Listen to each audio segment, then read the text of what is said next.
Hi, welcome to Coffee and Astronomy. I'm Jim Craig, and today our weather is forecast for scattered showers, which will give me sort of an opportunity to talk about a different kind of shower, and that's a meteor shower. It's August, and we just passed the peak of the Perseid meteor shower, and one of the groups I belong to, the question that we kept getting was, where do I go to see a meteor shower? And the glib answer would be Earth. Um, Probably a little better answer is any place you can see stars, faint stars, which means get away from city lights. We've talked about this before. In a previous video, I mentioned finding skies based on their Bortle class. Bortle class 1 being very dark skies, Bortle class 9 being bright city lights like New York or Chicago. But you have to get out away from city lights. If you have a friend who lives in the country, see if you can go visit them. If you have a family member who has a farm with a big wide field, that's another thing you're going to need is a very wide field of view. If you go out into dark skies but you're surrounded by trees and you have just this little hole above you that you can see through, you're not going to see a lot of meteors. So you want to see if you can find a big open meadow, a farmer's field. Um, some schools, you have to check with them, get permission. Don't ask forgiveness. It's a whole lot better if you ask permission in a situation like that than you wind up getting arrested and having to pay a fine or something like that. So make sure you have permission wherever you go. Um, Unfortunately, most rural parks close after sunset. But see if you can find, maybe a place off the side of a back road someplace, which I've done on multiple occasions. But get away from city lights. I'd recommend if you have one, take out a reclining lawn chair, something you can get comfortable in and lay back in. If you can't, maybe a sleeping bag laying on the ground, something between you and the ground to keep the bugs and the dirt off of you.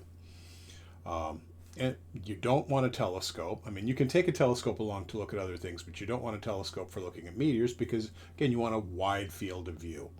You don't want to use binoculars to try to see them. They're going to be very fast. Usually, it's been my experience when you go out and watch a meteor shower, by the time you say, wow, and everybody's turned around to look at what you've just seen, it's gone. Meteors are very fast, very fleeting. Also, meteor shower, I won't say it's a misnomer, but it's a little bit misleading. People think they're going to see little streaks of light just popping up like popcorn popping. And it has happened. In 1933, the Leonid meteor shower.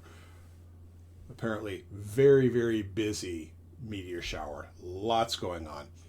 But usually you'll see a list of like 50 per hour, 150 per hour.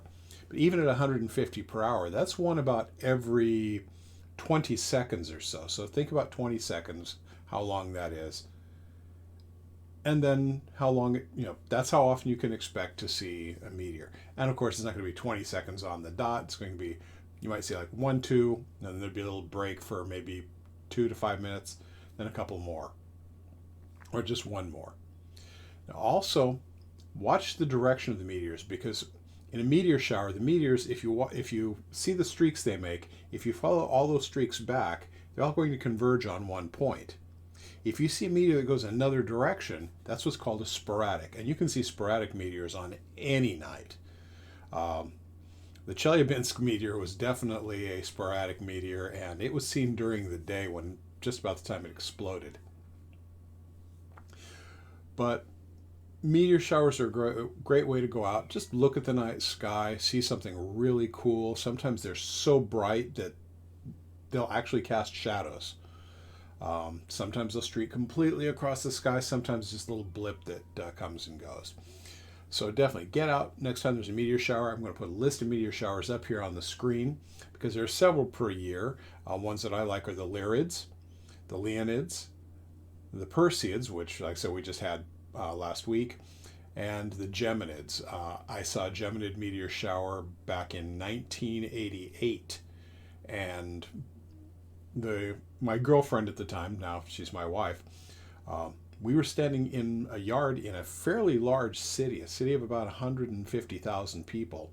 And even with all those city lights, we could still see them because they're very, very bright meteors. I'm going to do another video, follow up my second cup that I like to do, that talks about meteors, meteorites, meteoroids, meteor showers, what causes them, and how much danger you are in, how much danger there is in the possibility of you getting hit on the head with one. I'm going to skip ahead to the end. It's not going to happen. Well, if you like what you see here, click subscribe below, give me a thumbs up. Consider going to my Patreon page. I got the links down below. And you hear my office manager just came in. That's our new cat, Artemis. You gonna come up and see us? Nope. So she's going to be down here on the floor. Oh, here she is. Come on. Oh, come on. Yep. Here's our new office manager, Artemis. And she's going to be in some videos at some point as well. She likes being up here looking out the window that lights it up. So until next time, this is Jim Craig with Coffee and Astronomy. And if there's a meteor shower or any other event going on, get out and take a look at it.